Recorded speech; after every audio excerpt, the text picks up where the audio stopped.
This is Dr. Edwards, and I just wanted to spend a quick moment to tell you about the theoretical framework. I see that all of you have really started writing your review of the literature, and this week is a great time to refine the review of the literature, but the section I really wanted to focus on is the theoretical framework. And so the theoretical framework is basically how you will focus on your data, or from which perspective will you focus on your data. And so here's the grading criteria for this section.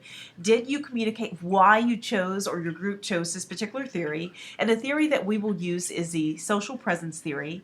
And also, did you incorporate three or more external references from the library databases in this section? And then, did the writers tell you why this theory applies to their research? So for instance, did you tell me or your readers how this theory applies to your research?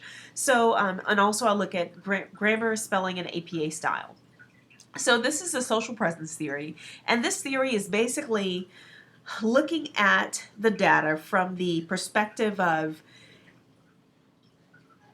a researcher who is looking at how social presence is established through virtual communication or through computer-mediated communication.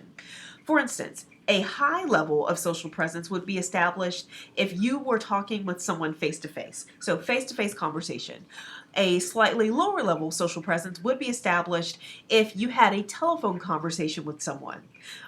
A even smaller or a lessened level of social presence would take place using a video chat mechanism, potentially. Also, if you were chatting just text-based chatting and no video chatting, there would be a lower, slightly even lower level of social presence. So social presence is increased, or does increase, whenever you have a face-to-face contact or in the same room situation. It is lessened as you get further away from that person, whether in distance or whether you are less able to see that person or experience that person with your five senses. So companies, and especially organizations, when communicating to their public or to their target audience, traditionally has had a very they have had a very low level of social presence. You might, if you log into the website, you might see a press release, you might see a commercial, but before social media or before computer-mediated communication, you usually would not have that level of feedback with companies, and companies potentially would have a lower level of accountability when you are communicating with your public or with your target audience. And so now, if someone is having a really bad experience on an airplane, or they found something interesting in their cereal, they actually could take a picture of or a video of that experience and post it on social media, tag that company or even not tag that company, and then that company can chime in.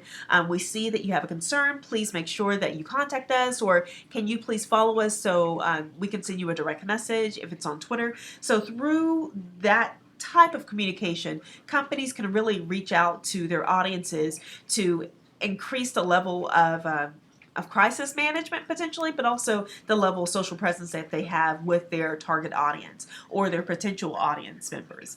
So companies who do that extraordinarily well. Right now, you can probably reach out to American Airlines, and it's at American Air.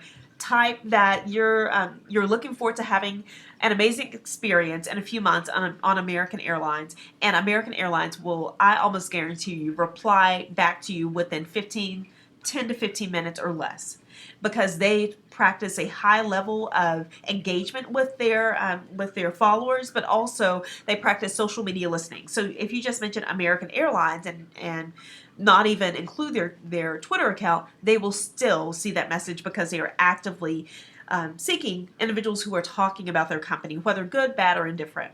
So that is social presence. So I will post a few resources focused on social presence, and Short is a great resource for social presence, and this author's information is at the bottom of this paper. We will not actually examine media richness in this study, but I did want to include an additional theory. But we provide the resources here. This is Short, Williams, and Christie, And this is a definition from 1976. So social presence has even been established before the social media technology boom of the 1980s. And so it also offers a definition of social presence. I want you to weave these definitions into your explanation of social presence. Also, social presence applied to organizational communication.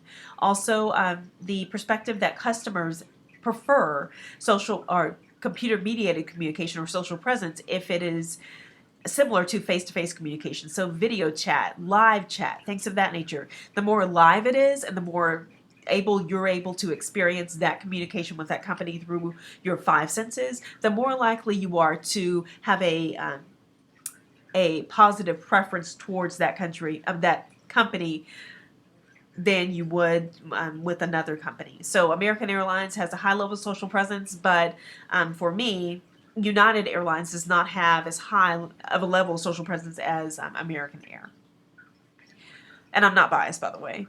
Also, ways to establish social presence, and also some additional resources as well. So I actually weaved all of these sources, or a majority of these sources, in this area. So this starts the example of your sample paper for the theoretical framework section. And so I gave you the definition of social presence here.